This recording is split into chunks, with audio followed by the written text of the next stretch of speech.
Titre: Les larmes du pèlerin. Dans un village de la communauté Maasai, où les traditions ancestrales se transmettent de génération en génération, un jeune homme du nom de Jero vit dans une grande douleur. Il est le fils d'un chef de tribu respecté, mais il se sent déchiré entre les attentes de son père et son désir de vivre sa foi chrétienne. Alors que les membres de sa famille prônent la guerre et la protection de leur héritage, Jero, lui, rêve de paix, de réconciliation et d'amour.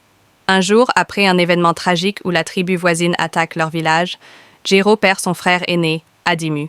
Le cœur brisé, Jero prend une décision radicale. Il va partir en quête de l'amour de Dieu et de la rédemption, tout en cherchant à apporter le message du Christ à son peuple. Son voyage le conduit à une mission chrétienne isolée, où il rencontre un vieux pasteur, un homme âgé, mais rempli de sagesse et de foi. Ce pasteur, nommé Kofi, lui parle de l'amour incommensurable de Dieu qui est capable de transformer le cœur des plus durs. Il lui raconte comment le Christ a sacrifié sa vie pour l'humanité, en offrant son pardon même à ceux qui l'ont crucifié. C'est un message que Jero n'a jamais entendu dans son village, et cela bouleverse profondément son âme. De retour dans son village, Jero se fait un but de prêcher ce message de pardon et d'amour.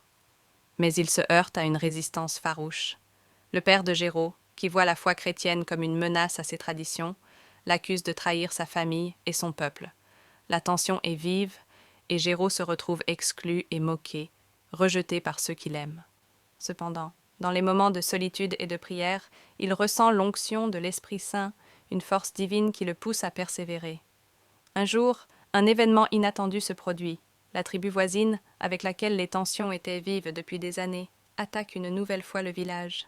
Mais cette fois, au lieu de répondre par la violence, Jero prend la parole et demande à son père de pardonner, de tendre la main à l'ennemi. Il leur rappelle l'enseignement du Christ, qui a dit « Aimez vos ennemis et pardonnez à ceux qui vous ont fait du mal ». Au départ, personne ne l'écoute, mais au moment où son propre père est sur le point de mourir dans un combat, il voit en Jero un reflet de l'amour inébranlable de Dieu. C'est à cet instant que le chef de la tribu, en proie à la douleur et à la honte, réalise qu'il a vécu dans la rancune et la violence, loin de la voie de la paix que Dieu propose. Il tombe à genoux et accepte le message du Christ, demandant pardon pour ses péchés. La transformation qui s'opère dans la tribu est profonde. Les guerres ancestrales cessent et une nouvelle ère de réconciliation commence. Jero, désormais un homme de foi, devient un leader spirituel dans sa communauté, prêchant l'Évangile et portant le flambeau de l'amour, du pardon et de la paix. Il se rappelle sans cesse que, même au cœur de la douleur et de l'injustice, l'amour et le pardon sont les armes les plus puissantes que Dieu a données à l'humanité. L'histoire de Jero et de sa tribu devient une légende dans la culture Maasai, un témoignage poignant de l'impact de l'évangélisation, de l'onction divine et de la force du pardon dans un monde brisé.